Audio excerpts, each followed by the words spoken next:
First of all, how long ago you start noticing that something is wrong with your health? So basically, I'm trying to get your history. Okay, so the history, actually, it started about 8 years ago. We lived in a kind of a rural desert area where there was a lake. And out of nowhere, my shoulder froze up. I started dealing with really bad anxiety, which I had never dealt with before. And I started having swollen lymph nodes all at the same time. So do you remember anything unusual preceding that onset, such as tick bites, flea bites, mosquito bites, anything unusual? No. And looking back, my husband now told me that where we lived in the area, because it was a lake, he said there was a lot of mosquitoes in that area. But the woman who lived in the house prior to us had a lot of cats. So I know that it's possibility, being in a desert region with animals, that there could have been something that I never even saw. So So what happened then? So you start having problems with your shoulder, swollen lymph nodes, not feeling well. So give us a little bit more information. So from there, I went to chiropractor for the shoulder, had MRI done. Everything came back normal. All the blood work came back normal. Some lymphocytes were high, but nobody ever really looked past that. And then it kind of went away. And then winter came. And when winter came, I started experiencing a really deep pain in my body, deep ache in my muscles that I had never felt before. I just kind of wrote it off to stress. We were moving at the time. And so about a year later, all the symptoms came back and more. So you describe like a cyclic pattern, right? So there are cycles. Cycles that came and went, sometimes with weather and with stress. And during those years, you had days where you were absolutely fine, and there were days where you were pretty much incapacitated of doing things. Right, completely incapacitated. And I have 4 children. So there were days where the left side of my face would go numb 3-4 months at a time. So immediately I got checked for MS. That's what most neurologists believe my symptoms were from. And then, nothing came back on the MRIs. And went to a different doctor. Fibromyalgia, definitely fibromyalgia. And I was like, okay, I don't really feel like that's what it is. But in the back of my mind, I had heard about Lyme, and when I would Google my symptoms, Lyme would always come up. But I had been checked for Lyme, CDC standards, normal blood work, and it always came back negative. So I just wrote it off, didn't think anything more of it. So we were in Hawaii at the time. We ended up moving back to California. So again, stress trigger. We were here in San Diego a year to the day that we moved to San Diego. And I just got really sick. And I just felt really off. I knew that I was off. I was sweating like I had the flu. Again, the face went numb, hands went numb. I would feel like there were bugs crawling on my skin or tingling in my nerves under my skin. I was so dizzy I couldn't walk straight. I was heavily depressed out of nowhere. That's not my normal character. I was very scared. So it was non-situational depression, but depression out of nowhere. Yeah, right? Depression out of nowhere. And did you feel anxious also? Always. Very anxious. To the point where I had started dealing with suicidal thoughts. I was hearing voices in my head, things that were completely out of my character. And I come from a spiritual background, so I felt like, oh, what is in my heart? What is in my life? What kinds of stress do I need to deal with that I'm not right on here? So I did a lot of that, and there was never any progress. So you didn't think at that time that there was a reason for that, right? So you thought that you were blaming yourself? Yes, I was. I'm thinking that I was carrying things in my heart and in my life that I wasn't supposed to be carrying. And because I know we are a triune being, spirit, soul, and body. So I want to make sure that I was, doing my part on all aspects to be healthy. And I was getting sicker and sicker and sicker to the point where I couldn't drive my kids to school. I, like I said, had considered driving my car off of a cliff just to end the misery. had gone to about 11 doctors last year alone. Again, checked for MS right away. One of the best neurologists in San Diego told me that I was going into menopause early. And she wasn't wrong. She was technically right, because I was having a hormonal imbalance, but it didn't get to the bottom of what the hormonal imbalance was being caused by. And so how did you accept the news that potentially you might be dealing with Lyme and Bartonella infection? You were skeptical about that or not? I was, because I had received so many prior misdiagnoses. And so I just went home and started doing my own research. And so you took blood and everything.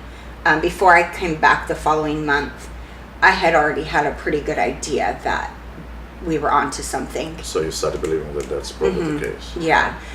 And that's when I was able to see, looking at the symptoms of this, I was able to see, 8 years ago, that's actually what those triggers were showing me, that the writing was on the wall the entire time. And probably it helped you emotionally to some extent, right? Oh, yeah. You started realizing, okay, this is not me, it's just a disease, right? Yeah, completely. So how long did it take for you to start noticing a difference? Okay.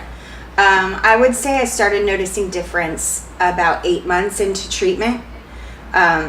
They were a rough 8 months. I wasn't really sure in the beginning if it was working, and still felt pretty hopeless until about, I'd say maybe about 3 months ago. So what have you noticed 3 months ago? The brain fog started diminishing. And was it a dramatic improvement, or? No, it has literally been a little bit and a little bit and a little bit at a time. Because I remember I was seeing you and you were complaining, you know what, I'm not getting better, I'm not getting better. Then one day you came and said, I think I am getting better. Yeah. It's almost like I felt myself return to myself. And it's so crazy to me that there's something out there that can rob people of their personality. Because you still have kind of a cyclic nature of your symptoms. What do you think, what makes the symptom worse and what makes them better? Okay. Diet. My diet makes it worse. Sometimes I'll notice a trigger if I have too much sugar, if I have caffeine. I've never been a big drinker, but alcohol will make me feel like I got hit by a truck the next day. Even if it's just one little glass of wine. Plays a huge role. Diet's huge in your recovery. Yep. What about physical activity? If you overexert yourself, yep. do you feel like so? Because it's a very producible theme that you know you overexert yourself and then you crash. Yeah. Okay. So if I do too much, I can sometimes pay for it for days. So I have to be. But even in comparison to where I was, I'm noticing every day I can do a little more. So again, like we discussed before, recovery, it's a bumpy road, so it's not linear, but still, you feel like close to being normal. Yes. Like health-wise. Yeah. All right, so what about emotions? So how emotions affect you? Let's say if you're under emotional stress, do you feel worse, or emotions kind of so? I'm just curious. Yeah, no, the emotional stress is still one of the areas that I'm really hopeful to see some change in pretty soon. Anxiety-wise, is it better control now than before? Oh, in comparison to before, it's so much better. It's still there, and depending on the cycle, I can feel it up and down still, but nothing in comparison to what it was a year ago. So what kind of message would you like to deliver to our patients and people who suffer from these illnesses? Because again, you're still in recovery, your memories are still fresh. Yeah. So I'm just curious, you know, what would you say to those who are still around without knowing what they have, and those who know what they have but they're a bit hesitant to go through therapy? Yeah, I would say not to give up hope. Hope is a huge key, that there are answers out there even when you're uncomfortable. And it takes time, and to be patient. Patient is not something I was before this journey. And I had to learn to grow in patience. And I did still have to learn to grow in understanding that it's not just healing on the physical aspect, but I did have to be watchful for how I respond to stressful situations, because we are that triune being. And how I would respond to things previously and how I respond to them now. Oh my gosh, it's like I don't have time to let things bother me that way. I don't have the emotional energy for that. So I have to be really watchful on how we allow stress to trigger things in my body. So would you say that the disease makes you stronger as a human being? Yeah. And better to some extent? Yeah. I would say that I have an appreciation and a value for life that I did not have. And I really enjoyed life prior to this. But there were things that only sickness can teach you. And one of them is just how weak and feeble this body is, but also how resilient our body is to heal itself if we allow it to. My next question, which is one of the traditional questions, is how your family, friends accepted the news that you have Lyme disease, and what was their reaction, and how much support you got from your family, from your church, from people who surround you. I actually have an incredible support system, thankfully, but they just don't understand it. And it's not something that you can understand because it's something that's so uncommon. And, I don't really understand it, and I'm the one who's in the middle of it, So it's really hard to explain to people something that you don't understand yourself. But I do talk. I do share what's on my heart. I share what's on the journey. My husband is incredible. He's been there with me through the entire step of the way, try to be every doctor's appointment. For my kids, it's been hard because they've seen their mom so sick.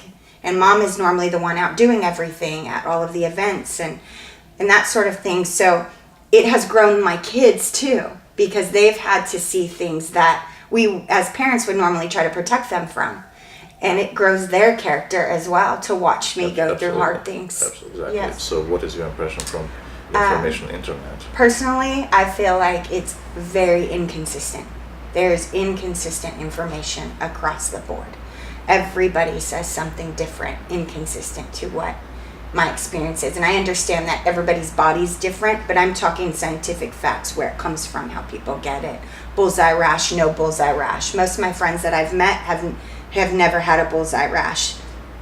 Never remember being bit by a tick, or, and so there's a lot of inconsistent and confusing information out there that I think almost keeps people sicker longer before they're looking to see, hey, maybe this is something I could have, because based on the information we're shown to be accurate is not necessarily the case for all people. And as a patient, do you feel that information on internet affects the treatment process to some extent, or decision making? Yes. Yeah, it does. It really does, because again, everybody's body's different. So you can't just, you have to take it with a grain of salt, and I mean, in a sense, we almost have to become our own advocates, our own investigators for our own life in our own body, because it is so confusing. It's a very confusing sickness.